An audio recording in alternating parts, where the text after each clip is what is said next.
ஓம் நமச்சிவாய. திருச்சிற்றம்பலம். சிவாய நமக. சிவசிவாய நமக. என் அன்பு குழந்தையே, ஆடிப்பெருக்கு திருநாளில் உன்னை ஆசீர்வதிக்க அந்த எம்பெரான் சிவபெருமானே வந்திருக்கின்றார். இந்த சிவவாக்கிய நம்பிக்கையுடன் கேள்.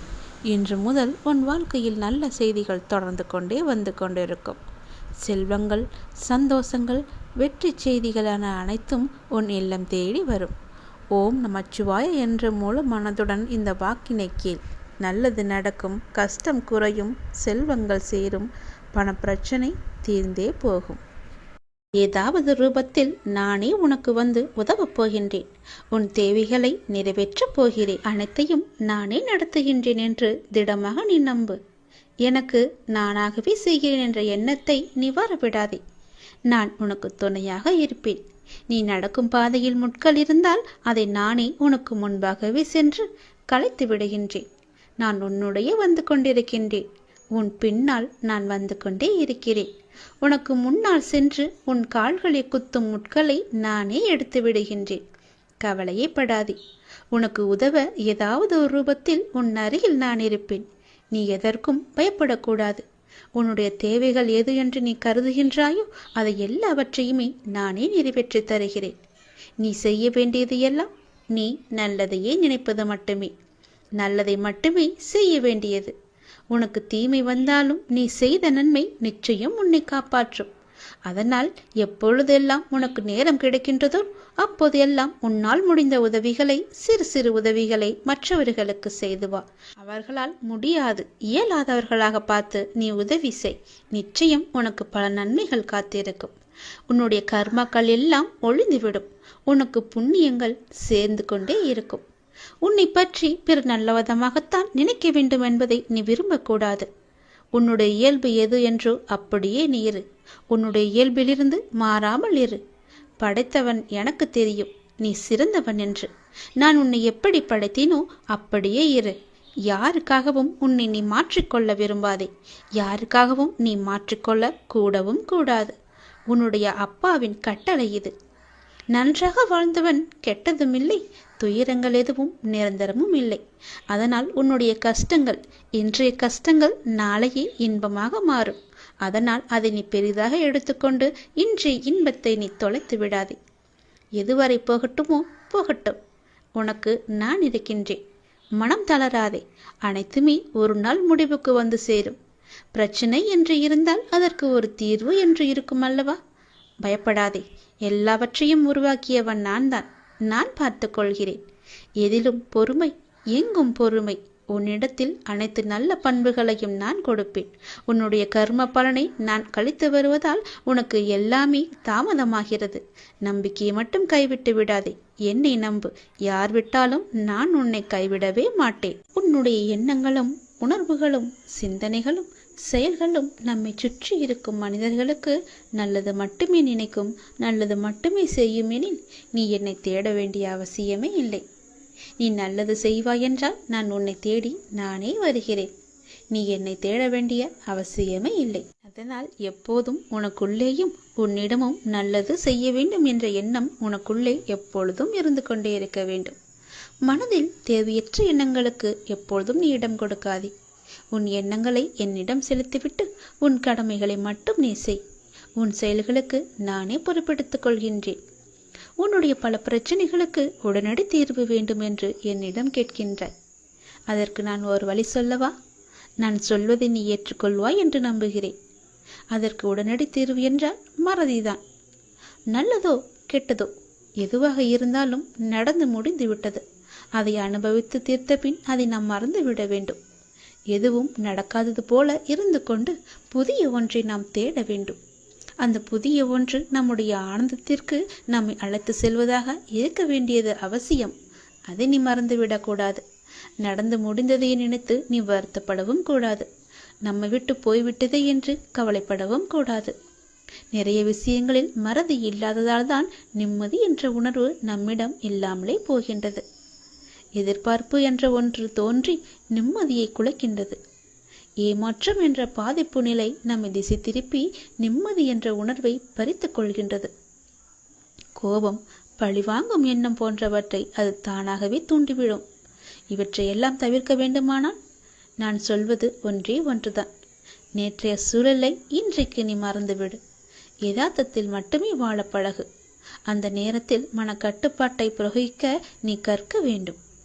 விஷய பாதிப்புகளை நினைத்து கொண்டிருக்காமல் மனதை கட்டுப்பாட்டுக்குள் வைத்து கொள்ள வேண்டும். நமக்கு பிடிக்காத ஒன்று நடந்தால் உடனே எதிர்ப்பை வெளிக்காட்டும் நிலையை மாற்றிக்கொள்ள வேண்டும். அமைதியாக இரு.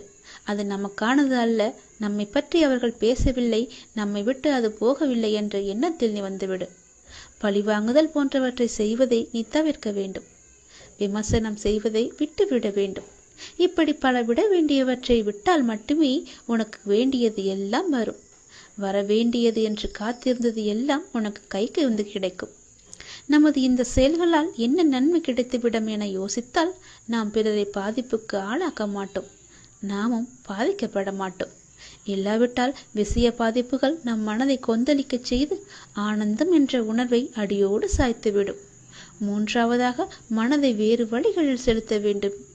நடந்து முடித்ததையே நாம் நினைத்து கொண்டிருந்தால் நிம்மதி நம்மிடம் எப்போதுமே இருக்காது.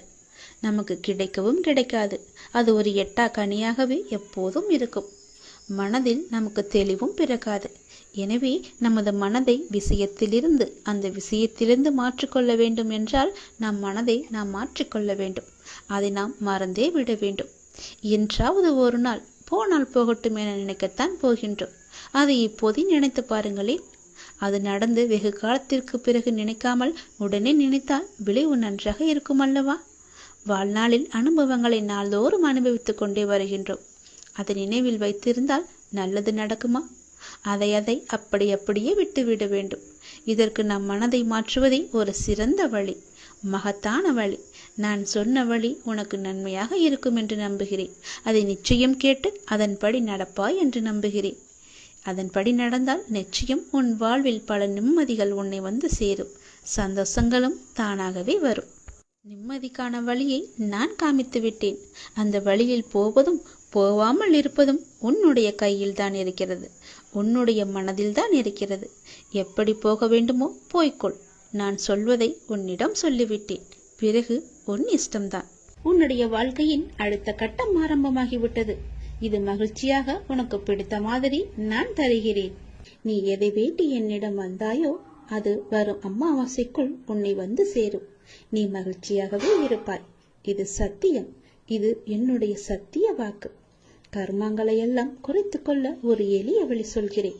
அதை நீ தைரியமாக அனுப்புவது மட்டுமே.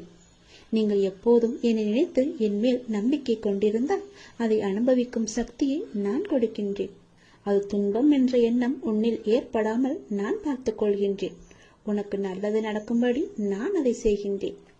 நீ முதலில் பொறாமை என்கின்ற வேண்டாத குணத்தை பொறுத்தவரை நமக்கு எந்த லாபமோ நஷ்டமோ கிடையாது என்பதை நீ அறிந்து கொள்ள வேண்டும். பொறாமை என்பது இன்னொருவருக்கு கிட்டியிருக்கும் லாபமோ அல்லது பலம் கண்டு நமக்கு தாழாமல் ஏற்படும் எண்ணம்தான். வேறு ஒருவருக்கு ஒரு அதிர்ஷ்டமோ செல்வாக்கோ கிட்டிவிட்டால் நம்மால் அதை சகித்துக் கொள்ள முடியாமல் அவதூறாக பேசுகின்றோம். அவருக்கு நஷ்டம் ஏற்பட்டுவிட்டால் மகிழ்ச்சியும் அடைகின்றோம். இது நல்லதா? அந்த மனிதனின் வளம் பெற்றால் நமக்கு என்ன நஷ்டம் ஏற்பட்டுவிடப் போகிறது? ஆனால் ஜனங்கள் இப்படி சிந்திப்பதில்லையே.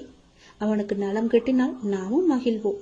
நமக்கும் நலம் கிட்டியது, நாமும் பாக்கியசாலிகள் என எண்ணுவோமே. அதே நலம் நாமும் பெறுவோம். பெறுவதற்கு முயற்சி செய்து கொண்டே இருப்போம்.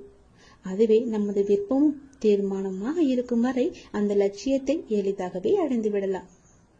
நம்மிடமிருந்து அவன் எதையும் எடுத்து செல்லவில்லையே, ஒன்றும் கிடையாதே.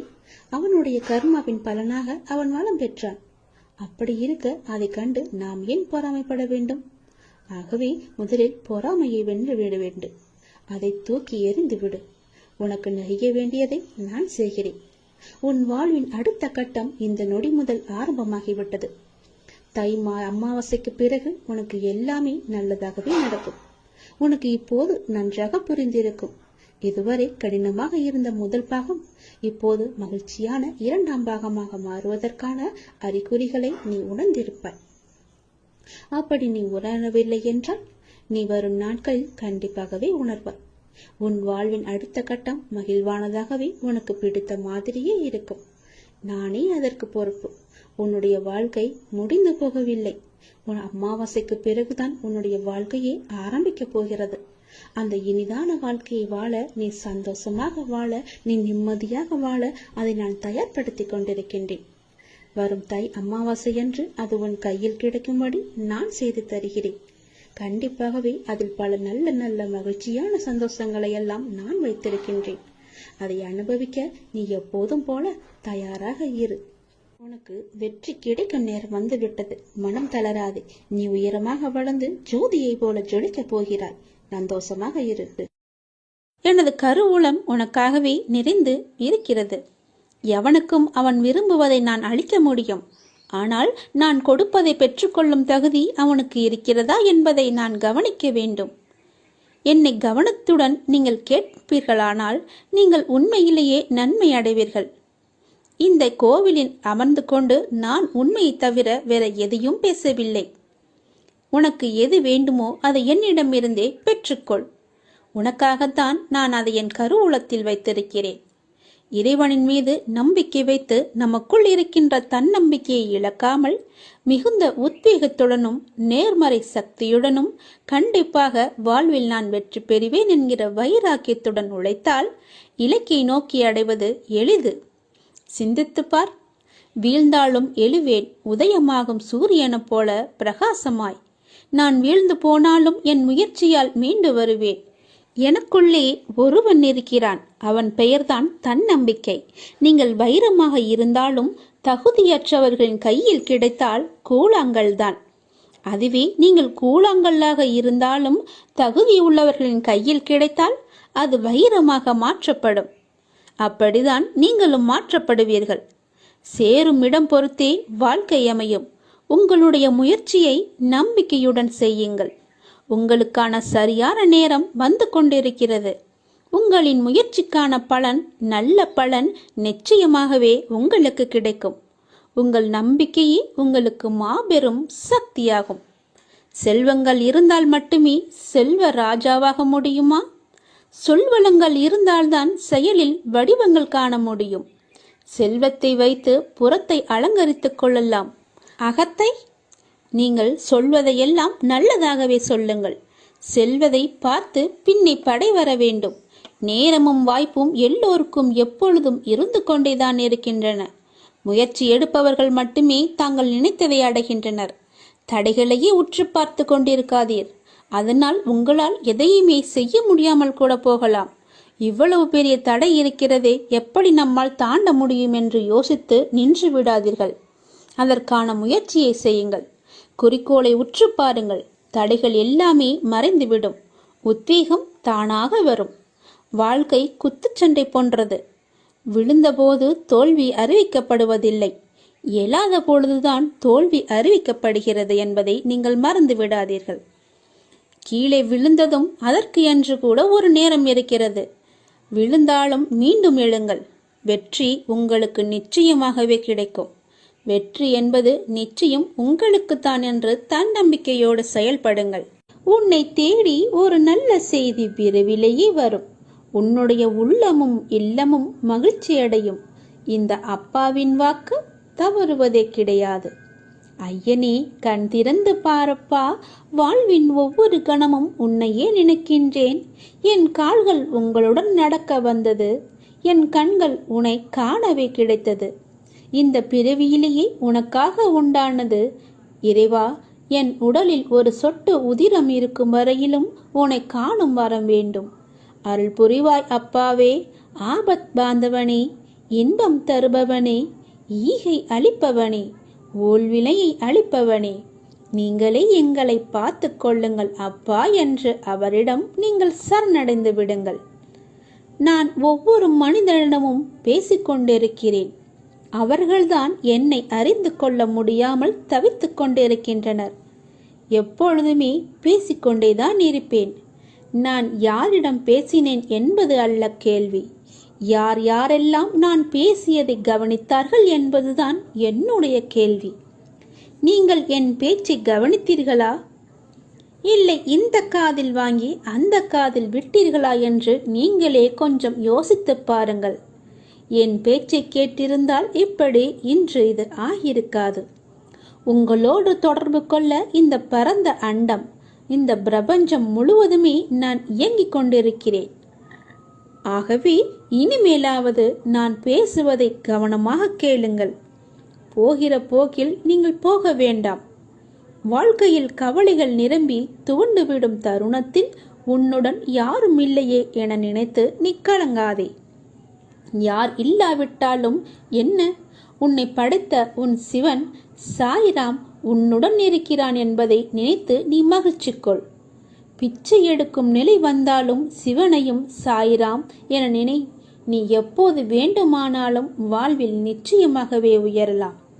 நல்லதையே நினைத்துப்பார், நல்லதையே செய்து பார். உங்கள் வாழ்க்கையில் நல்ல திசையை நோக்கி செல்லவில்லை, நல்ல திசை என் கண்களுக்கு புடப்படவில்லை என்றால் நீங்கள் செய்ய வேண்டியது ஒன்றுதான். உங்கள் இரு கண்களையும் இறுக்கமாக மூடிக்கொண்டு அப்பாவின் பெயரை சொல்லுங்கள். நீங்கள் என் கையை பிடிக்கும்போது எதுவுமே தவறாக நடக்காது.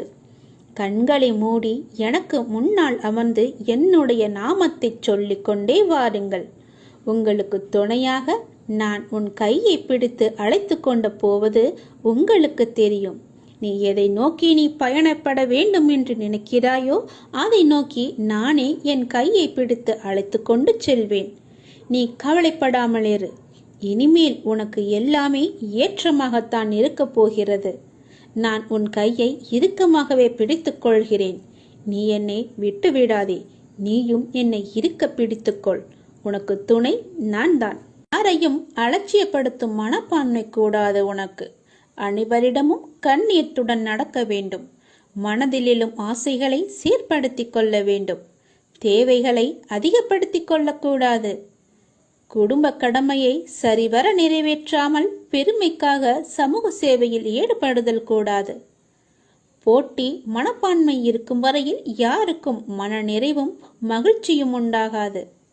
கடவுளை நினைத்து செய்யும் எந்த செயலுக்கும் பயன் அதிகம் உண்டு. அறியாமல் செய்தாலும் அதற்கு பலன் அளிக்கிறார் என்பதை நீங்கள் உணர்ந்து கொள்ளுங்கள். உனது இரக்க குணம் பிறருக்கு உதவ வேண்டும் என்கின்ற உன்னதமான உன்னுடைய மனம் இந்த நிலையிலும் பிறர் கஷ்டப்படுவதை காண சகிக்க முடியாமல் நீ ஓடிச் சென்று உதவுகின்ற மனம், இருக்கும் இடத்திற்கு உண்மையாக விசுவாசத்துடன் நடந்து கொள்ள வேண்டும் என்ற நேர்மை, நீதியை நேர்மையை பின்பற்ற வேண்டும் என்று நினைத்து அதன்படி நீ நடந்து வந்து கொண்டிருக்கிறாய். அப்படியெல்லாம் நடந்து வந்ததால் தான் எனக்கு இப்படி ஒரு நிலைமை வந்துவிட்டதா என்று கூட நீ யோசிக்கிறாய். ஏன் அப்படி நீ யோசிக்கிறாய்? கெட்டவர்களும் கெடுமதி உள்ளவர்களும் நன்றாக இருக்கும்போது நல்லவனான எனக்கு மட்டும் ஏன் இவ்வளவு கஷ்டங்களை தருகிறாய் என்று என்னிடம் கேட்கிறாய். கஷ்டத்தை மட்டும் ஏன் நீ எங்களுக்கு பரிசாக தர வேண்டும் என்று நினைக்கிறாய். உன்னை போன்ற நல்லவர்கள் இப்படிதான் புலம்பிக் கொண்டு இருக்கின்றனர். நல்லவர்கள் என்றுமே தோற்பது இல்லை. உனக்கு கஷ்டத்தை ஏற்படுத்தியவர்கள் இப்போது நன்றாக இருப்பது போல தோன்றும். இது இன்றோ நேற்றோ தொடங்கி நடந்து வருகின்ற விஷயம் அல்ல.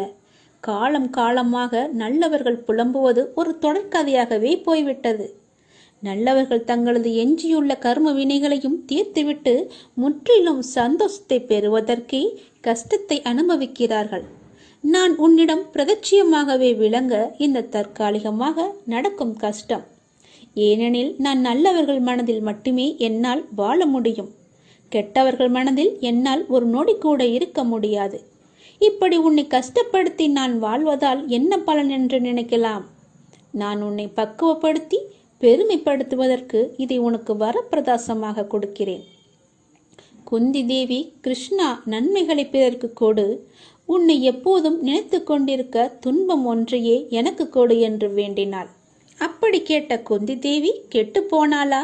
அவளது பிள்ளைகளால் தர்மம் தலைக்கவில்லையா?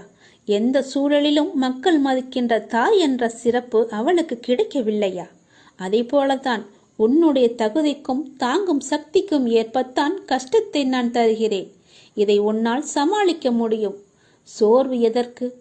அது உன்னை பலவீனப்படுத்தி சிந்தனையை முடக்கும், செயலை குறைக்கும், மந்த புத்தியை உண்டாக்கும். இதற்காக நான் உனக்கு கஷ்டத்தை கொடுத்தேன். இந்த நேரத்தில் நீ வேகமாக செயல்பட வேண்டும். உனக்கு ஏற்பட்ட துயரங்கள் எல்லாமே முடிந்துவிட்டு இனி நல்லதே நடக்கும். நமச்சிவாய. திருச்சிற்றம்பலம். சிவாய நமக. சிவசிவாய நமக.